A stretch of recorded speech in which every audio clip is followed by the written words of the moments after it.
En Australia, la línea que separa la vida cotidiana del peligro absoluto siempre fue delgada, pero hace pocos años esa línea simplemente desapareció. Las serpientes venenosas comenzaron a multiplicarse con una velocidad que ningún modelo ecológico pudo prever.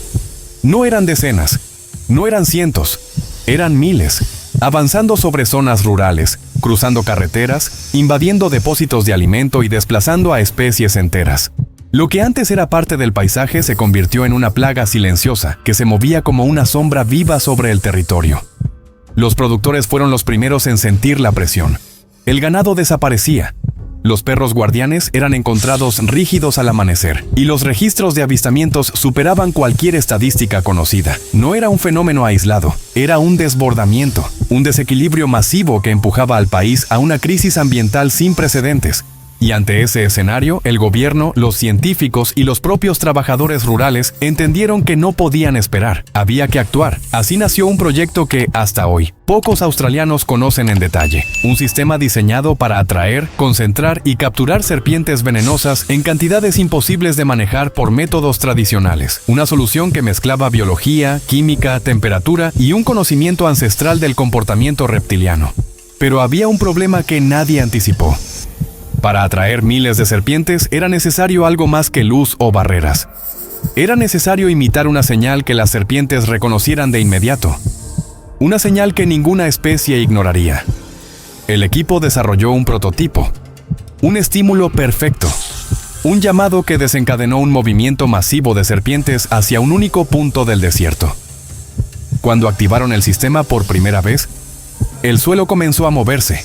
Las cámaras térmicas mostraron un flujo de calor reptiliano extendiéndose por kilómetros. Habían logrado atraerlas, demasiadas, más de lo que cualquier plan podía contener. Australia siempre fue la capital mundial de los animales peligrosos, pero incluso para un país acostumbrado a depredadores extremos, lo que ocurrió recientemente superó cualquier límite razonable. En cuestión de meses, ciertas regiones rurales registraron un aumento explosivo en la población de serpientes venenosas. Taipanes, brown snakes, serpientes tigre.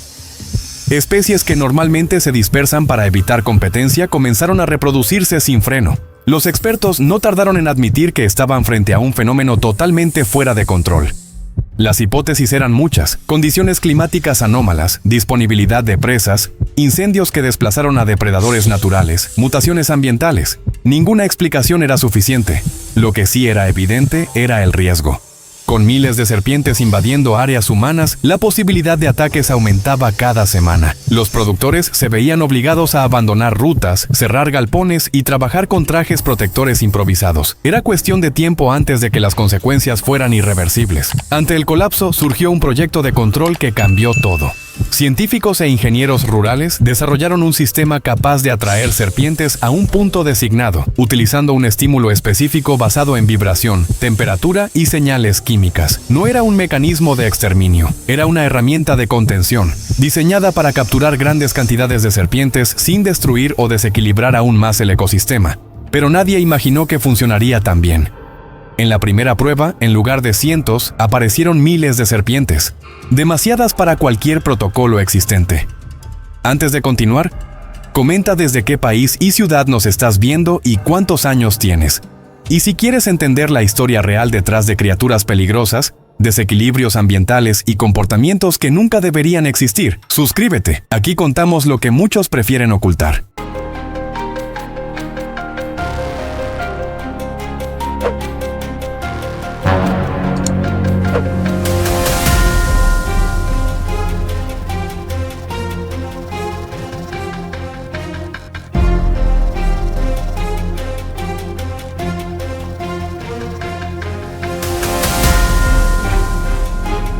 La primera señal de que algo se había roto no fue un ataque ni un video viral, sino un registro frío en una libreta manchada de polvo.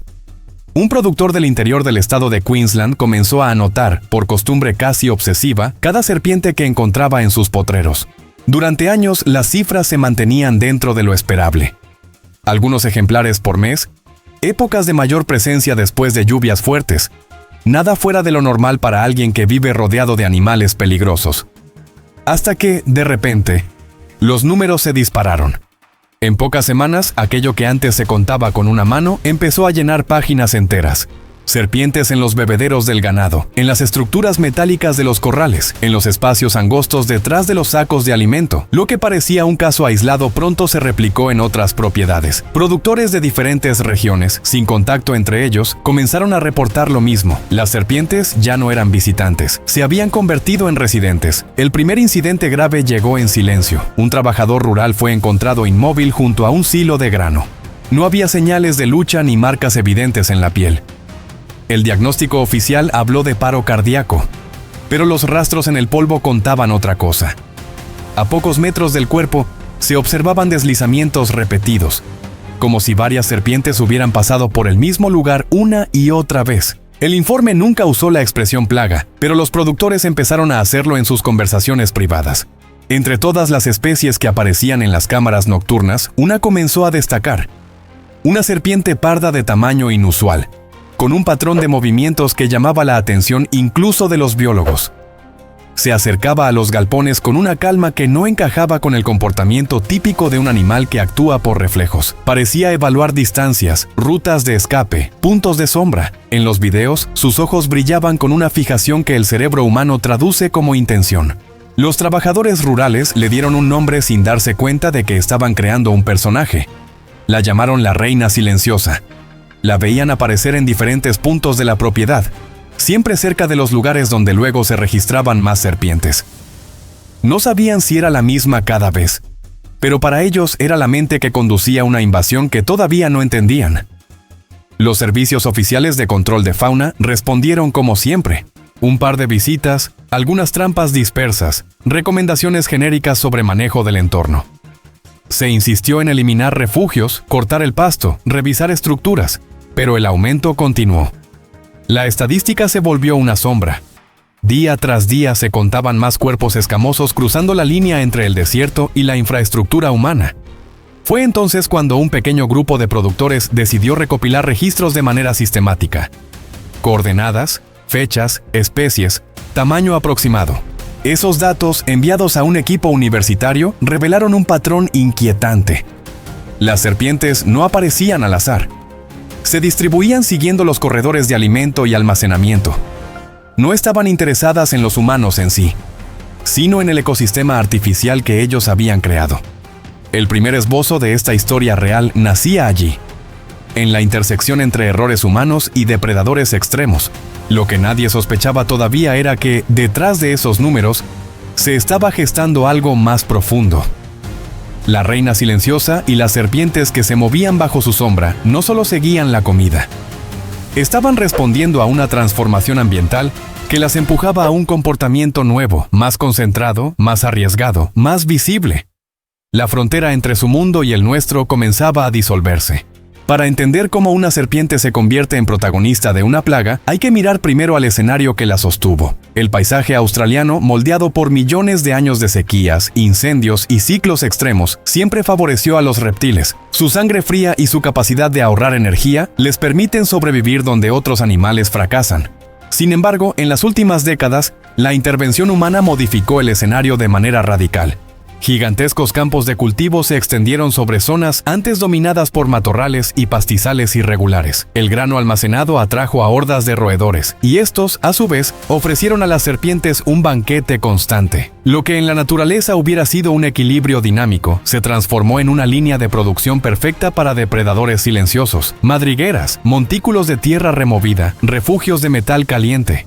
Todo estaba dispuesto para que una serpiente inteligente viera allí una oportunidad. A esto se sumaron los incendios, cada vez más extensos y frecuentes.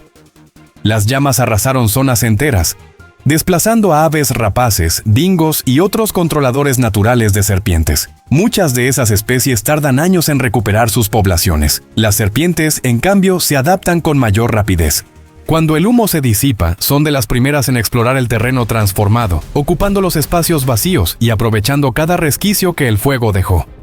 El cambio climático convirtió las estaciones en algo menos predecible.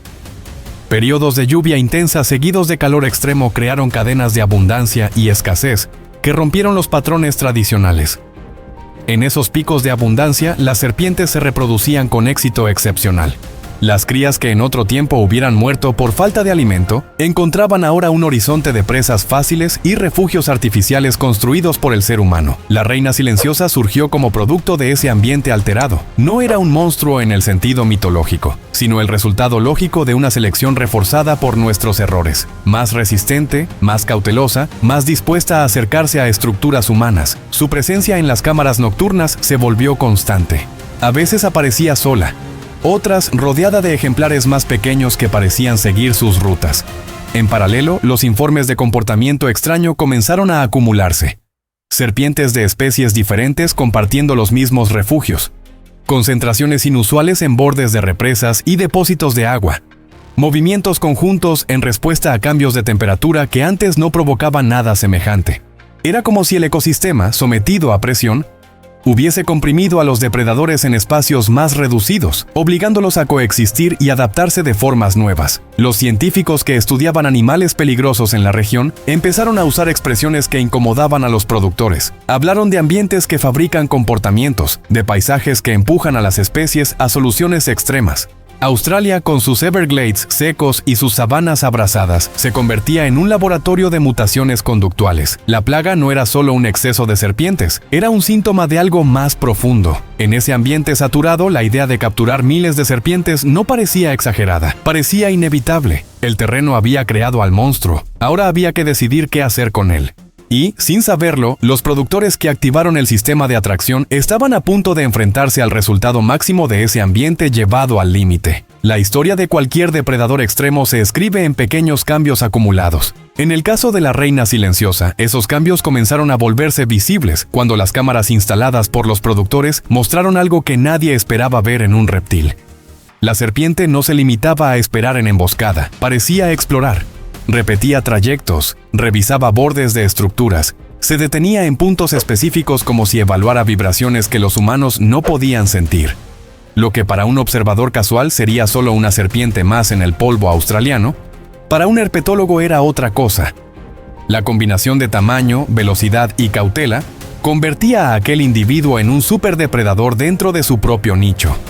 En un ambiente saturado de presas, una serpiente así no solo sobrevive, domina. Cada camada de crías que logra producir hereda una parte de esas ventajas. Con el tiempo, la población deja de ser simplemente numerosa, se vuelve peligrosa a nivel ecológico. Los errores humanos aceleraron este proceso. Uso masivo de veneno para roedores, por ejemplo, eliminó competencias y depredadores menores, pero muchas serpientes grandes, con metabolismo más lento, sobrevivieron. Al hacerlo, tuvieron acceso a un territorio con menos rivales y un suministro constante de presas debilitadas. Las que resistían a bajas dosis de toxinas se convirtieron en las madres de una nueva generación más tolerante.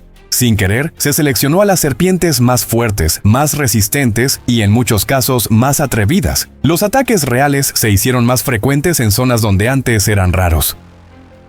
Perros de trabajo mordidos en plena jornada. Ganado menor encontrado muerto junto a marcas inconfundibles de colmillos.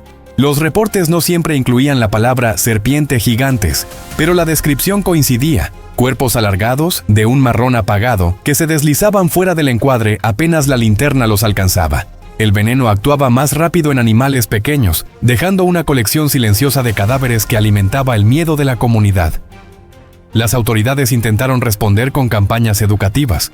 Explicaron cómo identificar animales peligrosos, cómo evitar zonas de riesgo, cómo actuar ante una mordedura. Era información valiosa, pero llegaba a un escenario donde el problema ya había tomado otra escala. La cuestión ya no era solo convivir con las serpientes. Era decidir si Australia estaba dispuesta a dejar que un depredador escalara hasta ese nivel dentro de un paisaje construido por humanos. Mientras tanto, la reina silenciosa ampliaba su territorio. Los mapas elaborados por los investigadores mostraban una expansión que seguía las rutas de alimento y agua. Lo que al principio se veía como apariciones aisladas, terminó formando un patrón en abanico que rodeaba infraestructuras clave: silos, corrales, depósitos y canales. La serpiente había entendido, de algún modo, que allí estaba la fuente de la nueva abundancia. En ese punto, el proyecto de atracción dejó de ser solo una idea experimental y se convirtió en una necesidad. Si no detenían la ascensión del predador, cada temporada de reproducción sumaría miles de nuevos ejemplares adaptados a un mundo diseñado sin pensar en ellos, pero perfecto para su expansión. 18.000 serpientes venenosas ya no son una cifra teórica. Son un escenario concreto que puede quebrar un ecosistema y la vida de quienes dependen de él. El día que todo cambió no empezó con una tormenta ni con una alerta oficial. Comenzó con una llamada de radio entrecortada desde una estación remota de ganado. Un joven trabajador informó de un comportamiento extraño en el terreno detrás de los galpones. Dijo que la tierra parecía moverse en ondas, como si hubiera agua bajo la superficie. El encargado, acostumbrado a exageraciones nerviosas, pidió que revisara con calma y mantuviera distancia. Minutos después, el enlace se cortó. Cuando la primera camioneta llegó al lugar, la escena que encontraron era distinta a cualquier otra en la memoria reciente de la región. La parte trasera del galpón estaba rodeada por un cinturón vivo de serpientes. No se trataba de un grupo disperso.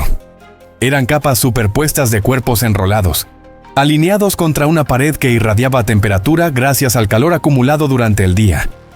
En el centro de ese círculo, el suelo mostraba marcas profundas de desplazamiento repetido.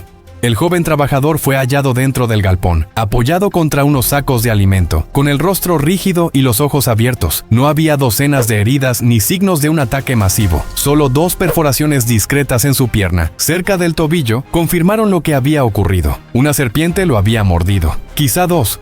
El resto solo había estado allí, ocupando el espacio, generando una frontera que ningún animal ni persona se habría atrevido a cruzar. Las imágenes tomadas desde lejos, para evitar nuevos accidentes, dieron la vuelta a toda la comunidad. Videos de cientos de serpientes rodeando estructuras humanas se compartieron por canales internos de productores y, más tarde, filtrados, llegaron a manos de periodistas. Por primera vez, la palabra plaga fue utilizada en un informe público, acompañada de expresiones como riesgo sistémico y comportamiento anómalo. La reacción fue inmediata.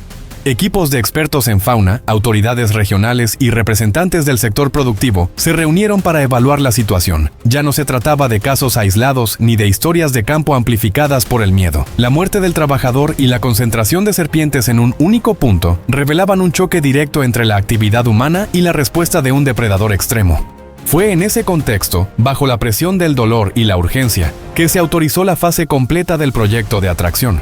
Si las serpientes eran capaces de concentrarse por sí mismas alrededor de estructuras cálidas y zonas de alimento, tal vez un sistema que imitara esas condiciones de forma amplificada podría redirigirlas hacia lugares preparados para contenerlas. El primer gran choque, trágico y brutal, convirtió una teoría científica en una operación de campo.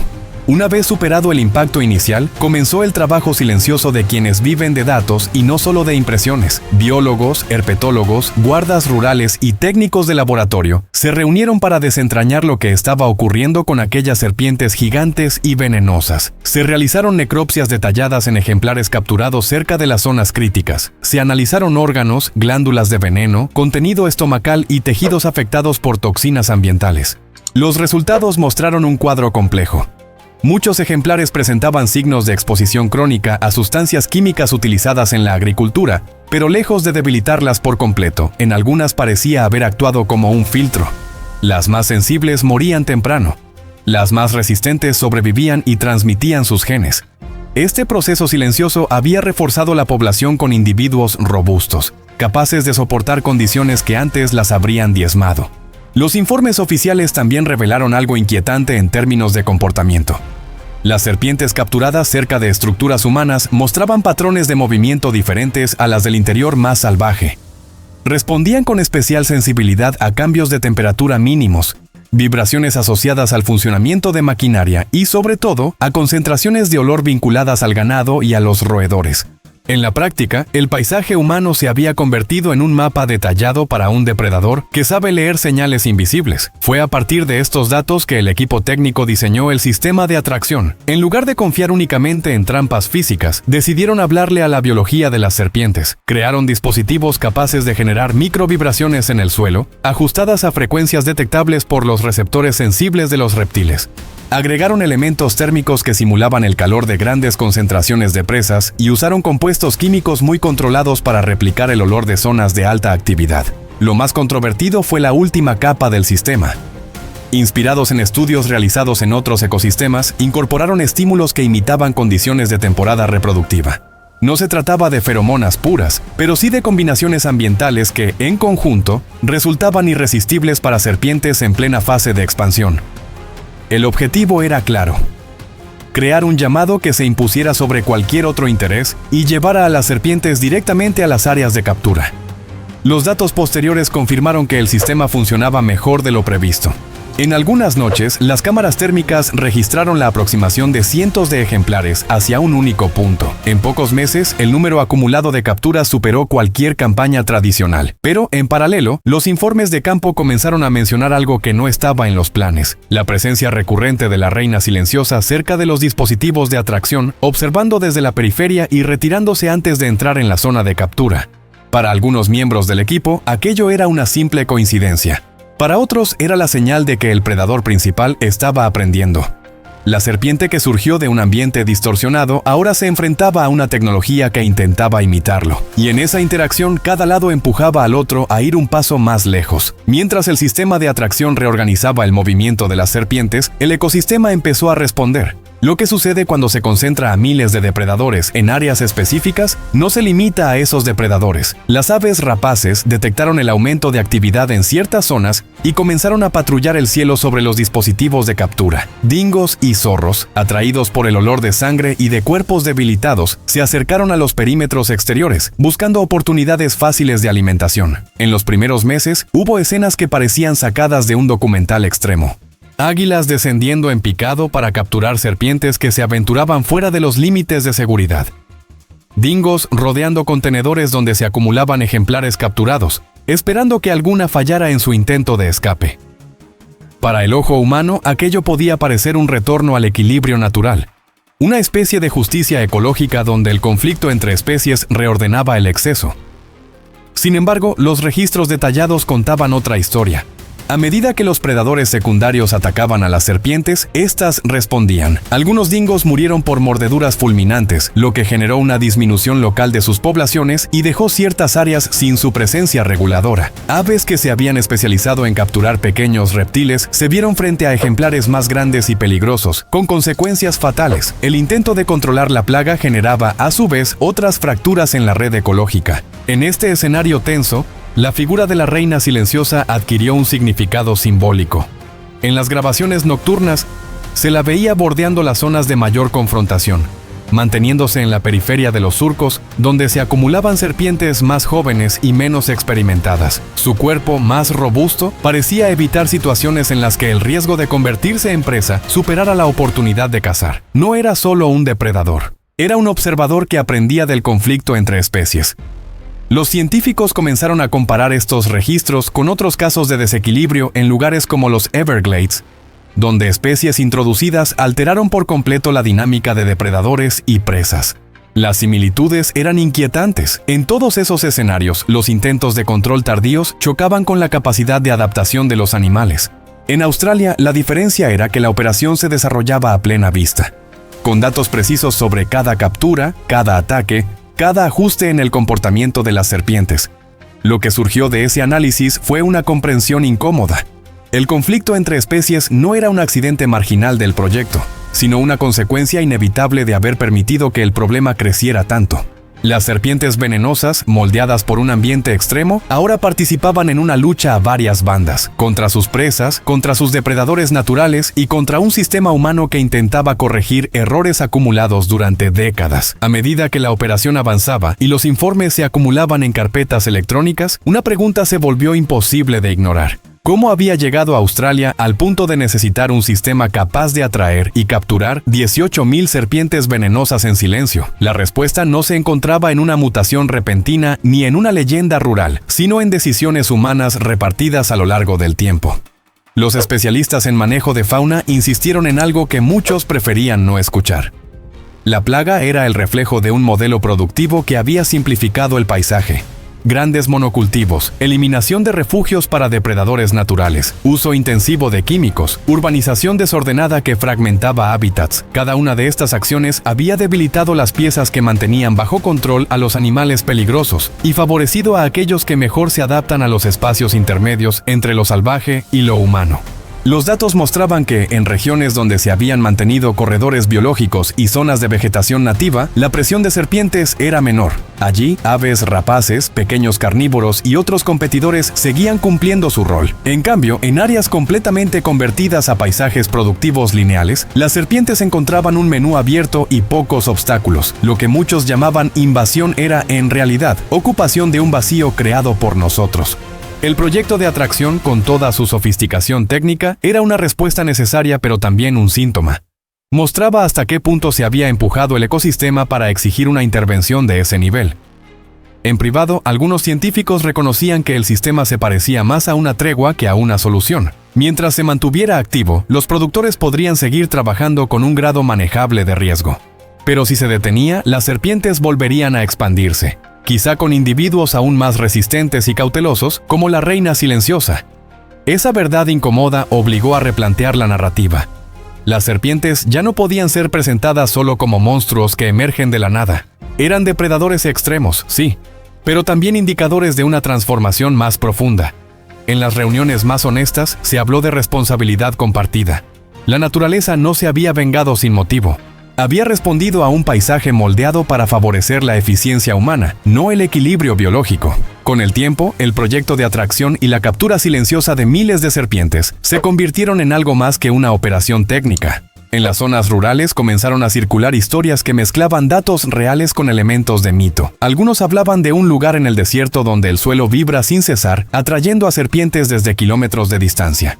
Otros aseguraban que las cámaras captaron una serpiente única, que siempre evitaba la trampa y regresaba una y otra vez para observar. La figura de la reina silenciosa pasó de ser un registro en un informe a un símbolo. Para los trabajadores rurales, representaba la inteligencia fría de los animales peligrosos que aprendieron a moverse dentro del paisaje humano sin ser destruidos. Para los científicos, encarnaba la idea de que todo ecosistema produce sus propias criaturas legendarias cuando se lo lleva al límite. No hacía falta exagerar su tamaño ni deformar su biología. Bastaba con mirar sus decisiones dentro de un entorno distorsionado. Con los años, algunos documentos quedaron restringidos, mientras otros se usaron para campañas educativas. Los reportes más duros sobre la magnitud de la plaga no siempre llegaron al público general. En cambio, sí lo hicieron las historias filtradas de la captura masiva. De las noches en que el suelo parecía respirar. De los drones que sobrevolaban ríos de serpientes guiadas por un llamado invisible. Entre la ciencia y el folclore, se construyó una narrativa que todavía hoy genera inquietud. En ciertas comunidades, los más viejos advierten a los jóvenes sobre los límites de la intervención humana en la naturaleza. Hablan de aquel tiempo en que Australia necesitó imitar la voz del propio desierto para atraer a sus depredadores extremos. Algunos sostienen que, mientras exista un único dispositivo de atracción enterrado en silencio bajo la tierra roja, las serpientes seguirán recordando el camino. La historia de cómo productores australianos llegaron a capturar 18.000 serpientes venenosas en silencio no es solo un relato de tecnología y control. Es, sobre todo, un reflejo de la relación tensa entre la humanidad y los depredadores que habitan los bordes de nuestro mundo. En este caso, las serpientes gigantes no aparecieron como castigo místico ni como accidente aislado. Fueron el resultado lógico de un paisaje que fue transformado una y otra vez hasta convertirse en el escenario perfecto para su expansión. La reina silenciosa, real o simbólica, nos recuerda algo que la ciencia y las leyendas coinciden en señalar.